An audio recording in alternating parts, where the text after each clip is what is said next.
രാഹുൽ മാങ്കൂട്ടത്തെ രാജിവെപ്പിക്കാൻ കോൺഗ്രസ് തീരുമാനിക്കുകയും BJP സ്വാധീനം ചെലുത്തി പാലക്കാട് ഒരു തെരഞ്ഞെടുപ്പ് വരികയും ചെയ്യുകയാണെങ്കിൽ 100% ഉറപ്പാണ് കോൺഗ്രസിന് അനുകൂലമായിട്ടുള്ള ഒരു ജനവിധി പാലക്കാട് ഉണ്ടാകും. 100%. എൻ്റെ വ്യക്തിപരമായ അഭിപ്രായമാണ്. അത്തരത്തിലെ ഉന്നതമായ ഒരു തീരുമാനം, ധാർമ്മികമായൊരു തീരുമാനം എടുക്കാനുള്ള ശേഷി കോൺഗ്രസ് ലീഡർഷിപ്പ് കാണിക്കണം. അവിടെ ഒരു ഉപതെരഞ്ഞെടുപ്പ് ഉണ്ടാകുമെന്ന് ഭയപ്പെട്ടുകൊണ്ട് രാഹുലിനെ രാജിവെപ്പിക്കാതിരുന്നാൽ വരാൻ പോകുന്ന തെരഞ്ഞെടുപ്പിന് ഇനി ആകെ 268 ദിവസമാണ് ബാക്കിയുള്ളത്. ഈ പൊതുസമൂഹത്തിന്റെ മനസ്സിൽ നിന്ന് ഈ ചിത്രങ്ങളൊന്നും മായുന്ന സമയം പോലുമില്ല.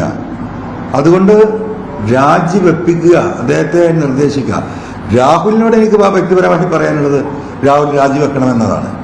കാരണം അദ്ദേഹത്തിൻ്റെ അടുത്ത് തെറ്റ് പറ്റിയിട്ടുണ്ടെങ്കിൽ ആ തെറ്റ് പൊതുസമൂഹത്തോട് ഏറ്റുപറയാനും രാജിവെക്കാനും തയ്യാറായാൽ അദ്ദേഹത്തിന് അത് ഭാവിയിൽ അത് ഗുണകരമാകും.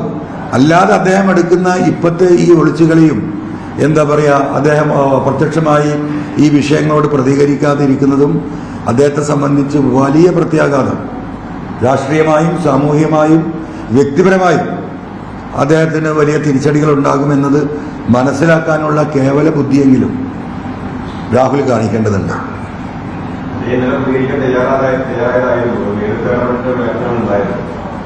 അല്ല, അദ്ദേഹം പ്രതികരിക്കണല്ലോ. അദ്ദേഹത്തിന് പറയാനുള്ളത് പറയാനുള്ള വേണ്ടത്. കേരളത്തിലെ ജനങ്ങൾ കാത്തിരിക്കുന്ന അദ്ദേഹത്തിന്റെ മറുപടിയല്ലേ. അതിനെന്തിനാണ് നേതൃത്വം വിലക്കുന്നത്? അതിപ്പോൾ വാർത്തകളല്ലേ. അതിന്റെ നിജസ്ഥിതി എന്താണെന്ന് നമുക്കറിയില്ല. അദ്ദേഹത്തിന് പ്രതികരിക്കണം. അദ്ദേഹത്തിന്റെ ഭാഗത്ത് ന്യായമുണ്ടെങ്കിൽ അദ്ദേഹം എന്താ ഇവിടുത്തെ പ്രശ്നം അതാണല്ലോ. ഈ പെൺകുട്ടികളുമായി നടത്തിയ സംഭാഷണങ്ങൾ നിരന്തരമായി പുറത്തു വരികയും ജനങ്ങളുടെ ശ്രദ്ധയിൽ അത് പെടുകയും വാർത്താമാധ്യമങ്ങൾ അത് ജനങ്ങളിൽ എത്തിക്കുകയും ചെയ്തുകൊണ്ടിരിക്കുന്ന ഘട്ടത്തിൽ അദ്ദേഹം പറയേണ്ടത് എൻ്റെ വോയിസ് അല്ല, ഇത് ഫാബ്രിക്കേറ്റഡ് ആണ് എന്നത് പറയാൻ കഴിയാത്തത് എന്താ? അദ്ദേഹത്തിന്റെ വോയിസ് ആയതുകൊണ്ടല്ലേ, അദ്ദേഹത്തിന്റെ തന്നെ സംസാരമായതുകൊണ്ടല്ലേ. അവിടെയാണല്ലോ ഈ വിഷയം.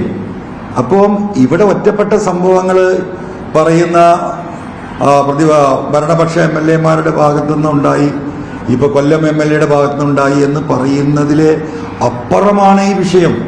1, 2, 3, 4, 5, 6 എന്താ പറയുക സ്ത്രീകളല്ല പരാതി നൽകിക്കൊണ്ടിരിക്കുന്നത്. അപ്പൊ ആ വിഷയത്തിനേക്കാളും അങ്ങേയറ്റം ഗൗരവമായിട്ട് പൊതുസമൂഹം ഈ വിഷയത്തെ കാണുന്നുണ്ട്. അത് കോൺഗ്രസ് ലീഡർഷിപ്പ് മനസ്സിലാക്കണം. നമുക്ക് ക്യാൻസർ വന്നാൽ എന്താ ചെയ്യുക? ഒരു ക്യാൻസർ വന്നാൽ നമ്മൾ ആ ഭാഗം മുറിച്ചു കളയും. എന്തിനാണ്? ആ ശരീരത്തെയും ആ ജീവനെയും രക്ഷിക്കാനാണ്. അപ്പൊ രാഹുൽ എന്ന് പറയുന്ന വ്യക്തി ഇന്ന് കോൺഗ്രസിലുണ്ടായ ഈ ക്യാൻസർ ആണെങ്കിൽ അത് മുറിച്ചു കളയാനുള്ള ത്രാണിയും ശേഷിയും കോൺഗ്രസ് ലീഡർഷിപ്പ് നടത്തണം.